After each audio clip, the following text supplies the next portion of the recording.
Assalamualaikum warahmatullahi wabarakatuh. Anak-anak, pada pertemuan ini kita masih mempelajari bab 1 ya, dinamika perwujudan Pancasila sebagai dasar negara.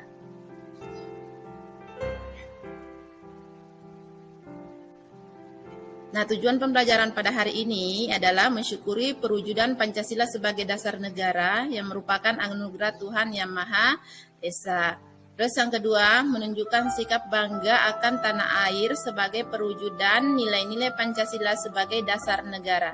Yang ketiga, mengidentifikasi penerapan Pancasila pada masa awal kemerdekaan dan mengidentifikasi penerapan Pancasila pada masa Orde Lama. Nah, penerapan Pancasila dari masa ke masa yaitu di pertama masa awal kemerdekaan yaitu tahun 1945 sampai tahun 1959.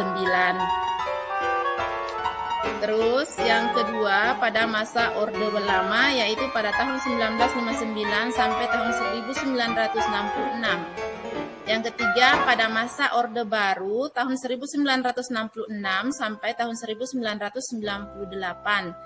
Dan yang keempat pada masa reformasi yaitu pada tahun 1998 sampai sekarang.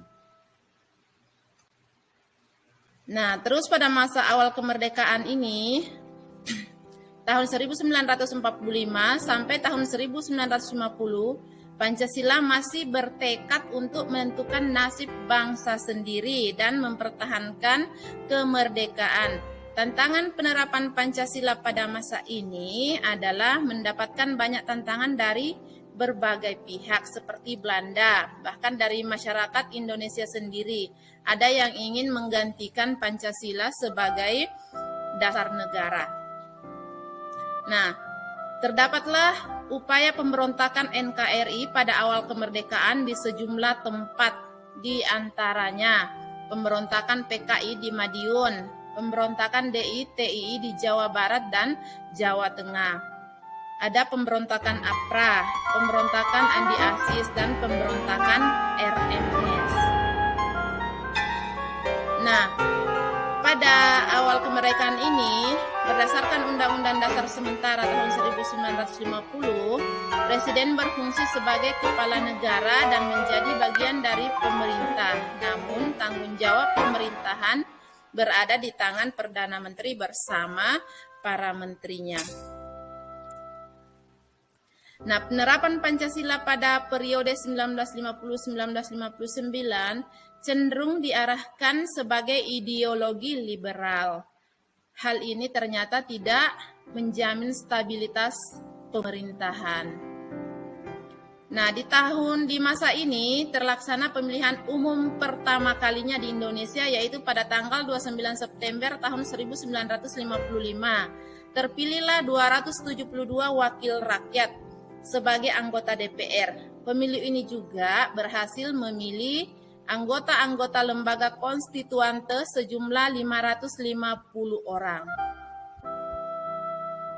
Nah, di masa ini sejumlah pemberontakan yang bertujuan ingin melepaskan diri dari NKRI, yaitu DI-TII di Sulawesi Selatan dan Kalimantan Selatan dan Aceh. Ada pemberontakan PRRI dan ada pemberontakan Permesta. Ini semua pemberontakan ini terjadi dari dalam. Nah, masa ini sebagian pihak menyebutnya masa 1959 sampai 1966 sebagai periode demokrasi terpimpin. Pada masa ini, demokrasi dianggap tidak berada pada kekuasaan rakyat, sebagaimana diamanatkan nilai-nilai Pancasila, namun cenderung berada pada kekuasaan pribadi presiden. Nah, terjadi juga pemberontakan PKI atau G30S-PKI, Gerakan 30 September Partai Komunis Indonesia. PKI berusaha merebut kekuasaan disertai pembunuhan 6 perwira tinggi dan seorang ajudan jenderal Ahmad Nasution. Nah, itulah pemberontakan-pemberontakan yang terjadi pada masa awal kemerdekaan. Ya, Jadi untuk pembelajaran hari ini sampai di sini. Selamat belajar. Semoga kita selalu sehat. Amin amin ya rabbal alamin. Selamat belajar. Terima kasih.